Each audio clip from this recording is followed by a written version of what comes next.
ನೋಡಿ ವೀಕ್ಷಕರೇ, ಕ್ಷೇತ್ರ ಮಹಿಮೆಯಲ್ಲಿ ತಮ್ಮೆಲ್ಲರಿಗೂ ಪರಿಪೂರ್ಣವಾದ ಸ್ವಾಗತವನ್ನು ಮೊದಲನೇದಾಗಿ ಆ ದೇವತೆಗಳ ಸಮೇತವಾಗಿ ಕರೆದು ಬಿಡೋಣ.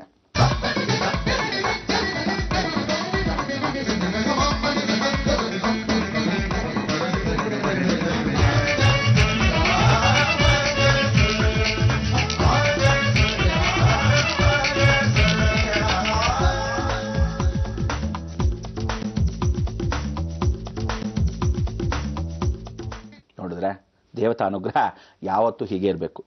ಭಗವಂತನ ಕೃಪಾ ಕಟಾಕ್ಷದಲ್ಲಿ ನಾವು ಪಾತ್ರರಾಗಬೇಕು ಅಂದರೆ ಒಂದು ಕ್ಷೇತ್ರದಿಂದ ಇನ್ನೊಂದು ಕ್ಷೇತ್ರವನ್ನು ಮುಗಿಸ್ಬೇಕು. ನೋಡಿ, ಕಾಶಿ ರಾಮೇಶ್ವರ ಕ್ಷೇತ್ರ ಬಹಳ ಮುಖ್ಯವಾಗಿರ್ತಕ್ಕಂಥ ವಿಚಾರ, ಒಳ್ಳೆ ಘಟ್ಟ. ಕಾಶಿ ರಾಮೇಶ್ವರ ಕ್ಷೇತ್ರದಲ್ಲಿ ಕಾಶಿಗೆ ನಾವು ಹೋಗೋಕ್ಕೆ ಮೊದಲು ರಾಮೇಶ್ವರಕ್ಕೆ ಹೋಗಬೇಕು. ರಾಮೇಶ್ವರದಿಂದ ಕಾಶಿಗೆ ಹೋಗಿ ಕಾಶಿಯಿಂದ ಮತ್ತೆ ರಾಮೇಶ್ವರಕ್ಕೆ ಬಂದು ನಮನವನ್ನು ಮಾಡಬೇಕು. ಕರ್ಮವನ್ನು ಕಳ್ಕೊಂಡು, ಅಂದರೆ ಹುಟ್ಟಕ್ಕೆ ಮೊದಲು ಅಬಾರ್ಷನ್ಸ್ ಆಗ್ತಕ್ಕಂಥದ್ದು, ಬೇಕು ಅಂತ ಮಗುಗಳನ್ನು ತೆಗೆದಿರೋರಿಗೆ ಹುಟ್ಟು ಮಧ್ಯದಲ್ಲಿ ಪರಿವರ್ತನೆ ಮಾಡ್ಕೊಳ್ಳೋಕ್ಕೆ ರಾಮೇಶ್ವರ. ಸತ್ತವರಿಗೆ ಸೃಷ್ಟಿ ನಿಯಮವನ್ನು ಉಲ್ಲಂಘನೆ ಮಾಡ್ತಕ್ಕಂಥವ್ರಿಗೆ ಲಯಕರ್ತನಾಗಿರ್ತ ಪರಮೇಶ್ವರನಿಗೆ ಮೃತ್ಯುಂಜಯ. ಆ ಮೃತ್ಯುವನ್ನು ಸಾಗಿಸೋದು ಹೇಗೆ, ಆ ಮೃತ್ಯುವಲ್ಲಿ ಪಾಲ್ಗೊಂಡಿರತಕ್ಕಂಥವ್ರ ಕರ್ಮಗಳನ್ನ ಕಳೆಯೋದು ಹೇಗೆ, ಅದೆಲ್ಲ ಕಾಶಿ ಕ್ಷೇತ್ರ. ಮತ್ತೆ ಸುಖ ಜೀವನ ವಾಪಸ್ ಬಂದ ಮೇಲೆ ಕಾಶಿ ಸಮಾರಾಧನೆ. ನಿಮಗೆಲ್ಲ ಹೇಳಿದೆ, ಪಾದಕಿಗಳನ್ನ ತಗೊಂಬನ್ನಿ, ಗಂಗೆ ತಾಳಿಯನ್ನು ತಗೊಂಬನ್ನಿ. ಅದು ಎಲ್ಲಿ ತಗೊಂಬನ್ನಿಂದೆ? ಹರಿದ್ವಾರದಲ್ಲಿ, ಋಷಿಕೇಶಲ್ಲಿ ಇಂಥದಲ್ಲೇ ತಗೊಂಬರಿ ಅಂದರೆ. ಕಾಶಿಯಲ್ಲಿ ಮಾತ್ರ ಗಂಗೆ ತಗೋಬೇಡಿ, ವಾಸನೆಗಳು ವಾಪಸ್ ತಂದ್ರೂ ಮನೆಗೆ ಪರಿಪೂರ್ಣ ಆಗಲ್ಲ. ಇದಕ್ಕೆಲ್ಲ ಸಾಕ್ಷಿ ರೂಪವಾಗಿ ನೀವು ತೊಗೊಂಬಂದಿರ್ತಕ್ಕಂಥ ಆ ಗಂಗೆನ ಮನೇಲಿ ತೊಗೊಂಬಂದಾಗ ಇಡ್ತಕ್ಕಂಥದ್ದು ದೇವ್ರ ಮನೇಲಿ ಪಾದಕೆಗಳನ್ನ ತೊಗೊಂಬಂದಿದೆ. ಪಾದಕೆಗಳು ಏನು ಮಾಡ್ತೇವೆ ಗೊತ್ತಾ? ಪುಟ್ಟದಾಗೆ ಸಾಕು, ಸಣ್ಣದಾಗೆ ಅಂತಲ್ಲ. ಪಿಂಡಾಂತರಗಳನ್ನು ಮನೆಯಲ್ಲೇ ಮಾಡಿಸ್ತಕ್ಕಂಥವ್ರು, ಅನುಕೂಲ ಇದ್ದತಕ್ಕಂಥವ್ರು, ಮನೆ ಚಿಕ್ಕದಂಥ ದೊಡ್ಡದಾಗಿರ್ತಕ್ಕಂಥವ್ರಿಗೆ ಆ ಮನೆಯಲ್ಲಿ ಅರ್ಚಕರನ್ನ ಕರೆದು ನಮ್ಮ ಕರ್ಮಗಳನ್ನೆಲ್ಲ ಕಳ್ಕೊಳ್ಳೋಕ್ಕೆ ವ್ಯವಸ್ಥಿತವಾಗಿ ಆ ವರ್ಷಕ್ಕೆ ಒಂದ್ಸರಿ ಬರುತ್ತೆ ಆ ಪಿಂಡ ಇಡೋ ಸಮಯಕ್ಕೆ ಅಂಥೇಳಿ ಪಾದಕೆಗಳನ್ನ ತರ್ತಾರೆ. ಕೆಲವರು ಒಳ್ಳೆ ಪಾದಕೆಗಳನ್ನ ತಗೊಂಬಂದು ಮನೆಯಲ್ಲಿ ಇಟ್ಕೊಳ್ಳೋದು. ವಿಷ್ಣು ಪಾದ ಯಾವತ್ತೂ ತಿಳ್ಕೊಳ್ಳಿ ಬಲಗಾಲೇ ಇರುತ್ತೆ. ಬಲಗಾಲಿರೋ ಪಾದಗಳನ್ನೇ ಅದು ತೊಗೊಂಡ್ರೆ ಮೀನು, ಅದಾದಮೇಲೆ ರಂಗೋಲಿ ಇರುತ್ತೆ, ಅದಾದಮೇಲೆ ಲಕ್ಷ್ಮೀ ಯಂತ್ರ ಇರುತ್ತೆ, ಶ್ರೀಚಕ್ರ ಇರುತ್ತೆ, ಎಲ್ಲವೂ ಶಂಕು ಚಕ್ರ ಸಮೇತ ಗದ್ದ ಪದ್ಮ ಅಂತೇಳಿ ಆ ವಿಷ್ಣು ಪಾದ ಅಂತ ಭಾಳ ಚೆನ್ನಾಗಿರುತ್ತೆ. ಕಮಲದ ಹೂಗಳು ಸುತ್ತಲೂ ಹಾಕಿರ್ತಾರೆ. ಆ ಪಾದಕೆಯನ್ನು ಮನೇಲಿ ಇಟ್ಕೊಂಡು ಪ್ರಾರ್ಥನೆ ಮಾಡೋ ಸಾಕಂತೆ ಪಿತೃಗಳು ಭಾಳ ಸಂತೋಷ ಪಡ್ತಾರೆ ಅಂತ ಆ ಪಾದಕೆಗಳು. ಅದಾದಮೇಲೆ ನಿಮ್ಗೆ ಹಾಗೂ ಹೇಳಿದ್ದೆ, ಸಿದ್ಧಗಂಗೆ ಮಠದ ಸ್ವಾಮಿಗಳ ಹತ್ರ ಹೋಗಿ ಪಾದಕೆಗಳನ್ನ ಪೂಜೆ ಮಾಡಿಸಿ ನಮಸ್ಕಾರ ಮಾಡಿಕೊಂಡು ಪುಟ್ಟ ಪಾದಕೆಗಳನ್ನ ಆದರೂ ಸರಿ, ಅವ್ರಿಗೆ ಹಾಕಿರೋ ದೊಡ್ಡ ಪಾದಕೆ ಆದರೂ ಸರಿ, ಪುಟ್ಟ ಪಾದಕೆ ನಿಮ್ಮ ಕೈಲಿ ಯಥಾಶಕ್ತಿ ಆಗಿರ್ತಕ್ಕಂಥದ್ದು 2 ಪಾದಕೆಗಳನ್ನ, ಸಣ್ಣದಲ್ಲ 2 ಪಾದಕೆ ಅಂಥದ್ದೆಲ್ಲ ತೊಗೊಂಬನ್ನಿ ಅಂತ ಹೇಳಿದ್ದೆ. ಯಾಕೆಂದರೆ ಗುರು ಅನುಗ್ರಹಕ್ಕೆ, ಇದು ಕರ್ಮಾನುಗ್ರಹಕ್ಕೆ. ಸೊ ನೋಡಿ, ಪ್ರತಿಯೊಂದು ಯಾವ್ಯಾವ ಪಾದಕೆಗಳು, ಯಾವ್ಯಾವ ರೀತಿಯಾದ ಪಾದಕೆಗಳು ಮನೇಲಿದ್ದಾಗ ಇಷ್ಟು ಪಾದ ದರ್ಶನವಾಗಲೇ ಸರ್ವದೋಷ ಪ್ರಾಯಶ್ಚಿತ್ತ. ಅದಕ್ಕೆ ಹೇಳೋದು ಗುರುಮುಖೇನ ದೇವದರ್ಶಯಾಮಿ ಅಂತ. ಪಾದಕ ಪೂಜೆ ಕರ್ಮ ಅಣ್ಯೇವ ಅಧಿಕಾರಸ್ಯ ಮಾ ಫಲೇಶು ಕದಾಚನಂದ ವಿಷ್ಣು ಪಾದ. ಅದಕ್ಕೆ ಆ ಕರ್ಮ ಚಲನೆ ಪರಿವರ್ತನೆ ಮಾಡ್ಕೊಳ್ಳೋಕ್ಕೆ ಈ ವಿಷ್ಣು ಪಾದವನ್ನು ಮನೆ ಇಟ್ಕೊಳ್ಳಿ ಅಂತ.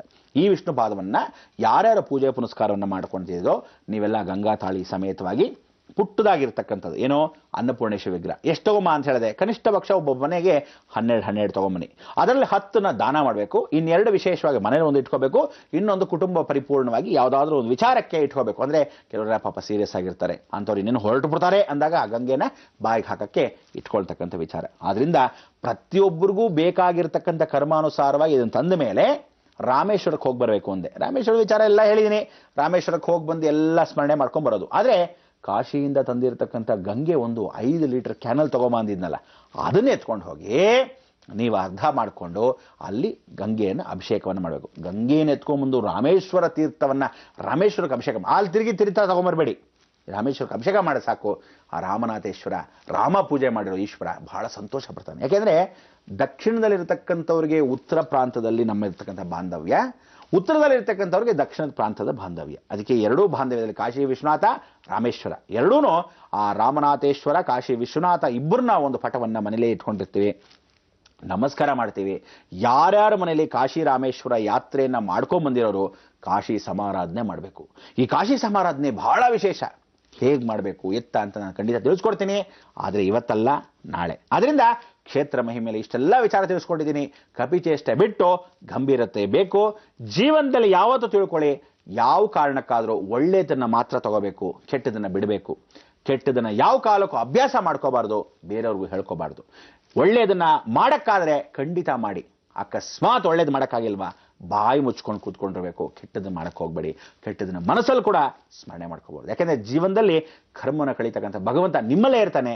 ಒಳಗಡೆ ಇರ್ತಕ್ಕಂಥ ಭಗವಂತನಿಗೆ ಹಾನಿ ಆಗೇನಾಗತ್ತೆ, ಹಾರ್ಟಲ್ಲಿ ಹುಳುಕು ಮನಸ್ಸು ಅಂತ ಹೇಳ್ತೀವಲ್ಲ, ಹಾರ್ಟಲ್ಲಿ ಹೋಲ್ ಅಂತ, ಹಾಗೆ ಆ ಉಳುಕು ಮನಸ್ಸನ್ನು ದೇಹಕ್ಕೆ ಕೊಟ್ಬಿಡ್ತಾನೆ ಹುಷಾರ್. ಅದಕ್ಕೋಸ್ಕರ ಯಾವತ್ತೂ ತಿಳ್ಕೊಳ್ಳಿ, ಒಳ್ಳೆಯದನ್ನ, ಸದ್ಭಾವನೆನ, ಸದ್ಗುರುಗಳನ್ನು ನಮಸ್ಕರಿಸ್ತಾ ಲೋಕ ಕಲ್ಯಾಣಾರ್ಥವಾಗಿ ಮಾಡ್ತಕ್ಕಂಥ ಎಲ್ಲ ಧರ್ಮ ಕಾರ್ಯಗಳಿಗೆ ಪ್ರೋತ್ಸಾಹ ಕೊಡಬೇಕು. ಪ್ರತಿಯೊಂದಕ್ಕೂ ಉದ್ದೇಶಪೂರ್ವಕವಾಗಲಿ ಅಥವಾ ಉದ್ದೇಶಪೂರ್ವಕವಾಗಿ ಇಲ್ಲದೇ ಇರತಕ್ಕಂಥ ಒಂದು ಹಾನಿಯನ್ನು ಮಾಡತಕ್ಕಂಥದ್ದಾಗಲಿ ಖಂಡಿತ ಯಾರೇ ಆಗಲಿ, ಯಾವ ವಿಭಾಗದಲ್ಲಾಗಿರ್ತಕ್ಕಂಥವರಾಗಲಿ, ಯಾವ ಜನಾಂಗವಾಗಲಿ, ಎಲ್ಲವೂ ಒಂದೇ.